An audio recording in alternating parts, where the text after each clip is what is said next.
सभी को मेरा प्रणाम। एक बार फिर से आपका मेरे चैनल पे स्वागत है।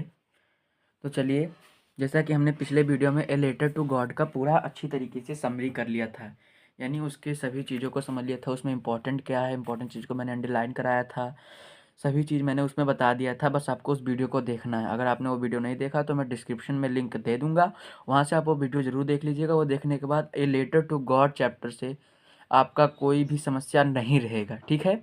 तो इसमें आपको टेंशन करने की ज़रूरत नहीं है। जैसा कि मैंने आपको बताया था कि मैं इसमें आपको आने वाले वीडियो में इसके इम्पॉर्टेंट एमसीक्यू बताऊंगा, यानी जो बहुत ज़्यादा इंपॉर्टेंट है उसके मैं क्या बताऊंगा, एमसीक्यू बताऊंगा। मैंने आपसे कहा था। तो चलिए ए लेटर टू गॉड के इम्पॉर्टेंट एमसीक्यू कर लेते हैं इस वीडियो में। ज़्यादा समय नहीं लगेगा। और हाँ, ए लेटर टू गॉड का समरी आप ज़रूर देख लीजिएगा, आपका पूरा चैप्टर अच्छे से क्लियर हो जाएगा। 25 मिनट का वीडियो है, ज़्यादा देर का है भी नहीं।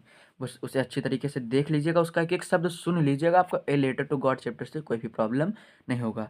तो आज हमें लेटर टू गॉड के, जो कि जीएल फिल्म्स द्वारा लिखा गया, इसके इंपॉर्टेंट एमसीक्यूज करेंगे, ठीक है।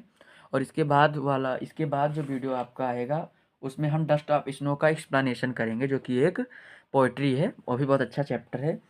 फिर उसके बाद मैं आप लोगों को उसी के पैसेज कैसे करते हैं उसको बताऊंगा, राइमिंग स्कीम, राइमिंग वर्ड बताऊंगा, ठीक है। तो अब चलिए आज के वीडियो पे काम करते हैं। तो आज मैं आपको ये लेटर टू गॉड पे इंपॉर्टेंट एमसीक्यू बताने जा रहा हूँ, ठीक है। चलिए शुरू करते हैं। क्लास 10th के लिए बहुत इंपॉर्टेंट है, और इससे ज़्यादा इंपॉर्टेंट आपसे एमसीक्यू उसमें नहीं पूछा जाएगा, इससे बाहर आएगा ही नहीं, ठीक है। चलिए शुरू करते हैं।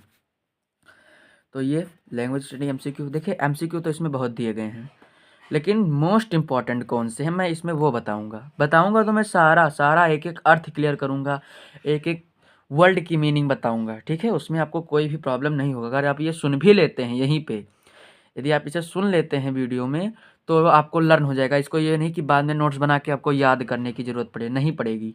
बस इसको आपको अच्छे से सुन लेना है, मेरे शब्दों को एक एक करके, बस, ठीक है। तो चलिए शुरू करते हैं। इसमें मोस्ट इंपॉर्टेंट पे मैंने सर्कल कर दिया, जैसे ये सर्कल किया है 1 पे, 4 पे, 5 पे, 7 पे, 9 पे, 11 पे, 15 पे। ये जो मैंने सर्कल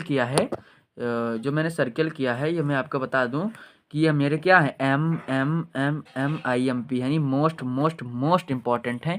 ये आना है पेपर में, अगर इस चैप्टर से क्वेश्चन आते हैं तो ये आना है, ये डन है, ठीक है। चलिए एमसीक्यू शुरू करते हैं। पहला है कि where was Lencho's house situated. देखिए एमसीक्यू वही चैप्टर में होता है, जो चैप्टर की स्टोरी होती है उसी से एमसीक्यू बनता है। तो जिसने बहुत अच्छे से सुन लिया होगा उसी सारे आंसर आते होंगे, लेकिन चलिए इससे भी डिस्कशन कर लेते हैं, ठीक है। Where was Lencho's house situated. Lencho का जो घर था वो कहाँ था, कहाँ पे सिचुएटेड, यानी कहाँ पे स्थित था। सिचुएटेड का अर्थ होता है स्थित। कहाँ पे स्थित था, तो टॉप ऑफ ए हिल, हिल के टॉप पे स्थित था, ठीक है। मोस्ट इंपॉर्टेंट क्वेश्चन है, कई बार पेपर में पूछा गया है और इस बार भी ये पूछा जाएगा। फिर क्या है, what was the only thing that the earth needed according to Lencho. Lencho के अनुसार वो कौन सी चीज है, वो कौन सी चीज है जिस जिसको पृथ्वी की जिसकी जिसकी पृथ्वी को जरूरत थी। तो सोवर, यानी एक बौछार की जरूरत थी। लेंचो को शुरू स्टार्ट में स्टोरी यही तो थी कि उसे एक बौछार की आवश्यकता थी, जिससे उसकी जो हार्वेस्ट होगी, कॉर्न होगी, वो बहुत गुड हार्वेस्ट होगी, ठीक है। फिर क्या है, तीसरा देख लेते हैं। Where did Lencho expect the downpour to come from. Lencho ने कहाँ, मतलब ये जान लिया था कि यहीं से डाउनपोर आएगा, कैसे एक्सपेक्ट कर लिया था, तो ये नॉर्थ ईस्ट से एक्सपेक्ट कर लिया था, ठीक है। ये कहाँ से, नॉर्थ ईस्ट से, मतलब कर लिया था, उत्तर पूर्व से कर लिया था कि हाँ वहीं से डाउनपोर यानी एक बौछार आएगी, ये यहीं से एक्सपेक्ट कर लिया था, ठीक है। 1 2 3 क्लियर हो गया। चौथा देखते हैं, ये भी एम यानी मोस्ट इंपॉर्टेंट क्वेश्चन है। What did Lencho compare the large rain drop with. Large rain drop को किससे कंपेयर किया गया था, बताइए। लार्ज रेन ड्रॉप को न्यू कॉइन से कंपेयर किया गया था। किससे कंपेयर किया था, न्यू कॉइन से। लार्ज रेन ड्रॉप को न्यू कॉइन से कंपेयर किया गया था, ठीक है। Which crop was going on Lencho's field. कौन सी फसल लेंचो के मैदान में, यानी लेंचो के खेत में कौन सी फसल उग रही थी, तो कॉर्न उग रही थी, ठीक है।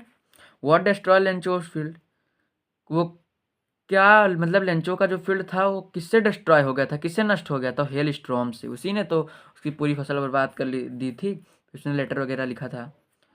The field looked as if it was covered with. Field दिखता था मानो वह कवर्ड है, किससे, साल्ट से, लोकट से, शुगर से, आइस से। तो वो थोड़ा वेट करिए, इसमें मुझे थोड़ा डाउट है। हाँ, तो ये क्वेश्चन जो है, the field looked as it was covered with, तो इसमें बेटा साल्ट होगा आंसर। क्या होगा? साल्ट की तरह कवर था ना। ये यहाँ पे इसका आंसर मैं भी आपको दिखाता हूँ, थोड़ा वेट करिए। ये the field was white as if covered with salt, दिख नहीं रहा आप लोगों को? ये अब दिख रहा होगा। The field was white as if covered with salt. ये मैंने अंडरलाइन भी कल कराया था कि मोस्ट इंपॉर्टेंट है, और ये देखिए यहाँ पे आपको MCQ में ये आपको मिल भी गया। ठीक है, तो यहाँ तक आपको क्लियर हो गया होगा। फिर 8वां प्रश्न है, Lencho compared the quantum of damage with, यानी उसने किससे तुलना की थी उस नुकसान से, कि हाँ अगर ये आता तो शायद इतना नुकसान नहीं करता। तो प्लेग ऑफ लोकट्स, टिड्डियों के झुंड से तुलना की थी कि टिड्डियों के अगर झुंड आते तो वो इतना नुकसान नहीं करते जितना इस हेल स्टॉर्म ने उसके खेत का नुकसान किया है। ठीक है, 9वां प्रश्न है, MMM है, मोस्ट इंपॉर्टेंट है। What was the only hope left in the heart of Lencho's family, जब उसकी पूरी फसल बर्बाद हो गई तो कौन सी सिंगल आशा थी कि अब वो उस मतलब वही अब उसकी मदद कर सकती है, तो वो था हेल्प फ्रॉम गॉड, भगवान से मदद। ठीक है, how did Lencho decide to contact his last resort, अब उसने कैसे मतलब सोचा कि लाओ मैं अपना जो मेरा लास्ट होप है भगवान से, वो कैसे अपने भगवान को कैसे मतलब बताऊं कि हाँ मैं इस समस्या में हूँ, तो थ्रू ए लेटर से उस लेटर के द्वारा उसने बताया। 11th MMIMP यानी मोस्ट इंपॉर्टेंट है, क्या है? How much money did Lencho ask for, ये प्रिंटेड प्रश्न है, बहुत इंपॉर्टेंट है, बहुत ज़्यादा इंपॉर्टेंट है, तो इस पर आप जरूर ध्यान दीजिएगा। How much money did Lencho ask for, तो 100 पीसोज, कितने पीसोज के लिए मनी लेंचो ने कहा था? 100 पीसोज। ठीक है, फिर है 12 नंबर प्रश्न, what was the immediate reaction of the postman on seeing the letter, जब पोस्टमैन गॉड के लिए लेटर को देखता है तो उसकी तुरंत उसके बाद कौन सा रिएक्शन देता है? तो लाफ्ड होल हार्टली, वो जोर जोर से हंसने लगता है जब वो देखता है कि हाँ गॉड के लिए लेटर आया है, क्योंकि उसके पूरे करियर में ऐसा लेटर उसने नहीं देखा था। ठीक है, फिर इतना इंपॉर्टेंट है नहीं, मैंने जो सर्कल किया है उससे बाहर प्रश्न नहीं आएगा, ये जो सर्कल है वही इंपॉर्टेंट है। ठीक, बाकी ये सब भी देख लीजिएगा, लेकिन जो सर्कल है उस पर ज़्यादा ध्यान देना है आपको। ठीक है, इंपॉर्टेंट सब है इसमें, लेकिन जो सर्कल है वो MMIMP है, जैसे कि आप लोग जानते ही हैं। आगे क्या है? 13वां प्रश्न क्या है, दिख रहा है आप लोगों को? The post master was a fat amiable man, यानी पोस्ट मास्टर था वो फैट और अमेबल व्यक्ति था। What is the meaning of amiable, amiable का अर्थ क्या होता है बताइए? तो अमेबल का अर्थ यहाँ पे होता है हेल्पफुल, वो हेल्पफुल था, उसने मदद नहीं की थी लेंचो की 70 पीसोस देखे सभी एम्प्लॉयज़ के साथ, तो क्या था?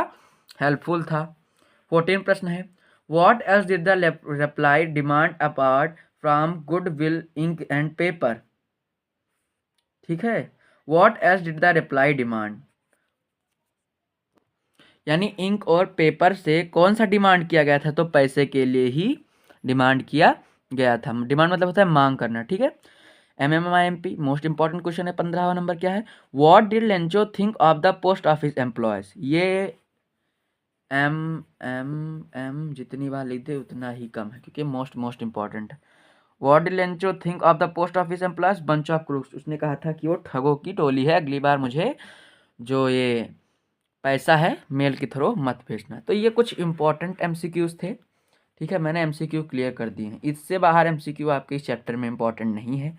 जो सर्कल है यानी 1, 4, 5, 7, 9, 11 और 15, ये जो मैंने सर्कल किया है ये मोस्ट इम्पॉर्टेंट है। ठीक है, ये मोस्ट इम्पॉर्टेंट है, इससे बाहर आपको एक भी प्रश्न इस चैप्टर से देखने को नहीं मिलेगा। ठीक है, तो मैंने इसके पार्ट 1 में क्या आपको पूरा लेक्चर दे दिया था, अब ये पार्ट 2 में मैं इसमें सारा MCQ इंपॉर्टेंट बता दिया हूँ। अब आने वाला वीडियो आपको डस्ट ऑफ स्नो के बारे में, थोड़ा पोएट्री है, बहुत इंपॉर्टेंट है, बहुत मज़ेदार चैप्टर है, उसके बारे में मैं आपको इत्मीनान से समझाऊंगा। ठीक है, उसके बाद पैसेज का वीडियो आएगा, तो ऐसे ही जुड़े रहिए। क्लास 10th वालों, 70 में 70 का टारगेट है, आएगा इसी चैनल से आएगा, बस आपको दबा के यहाँ से पढ़ना है। ठीक है, thank you for watching my video.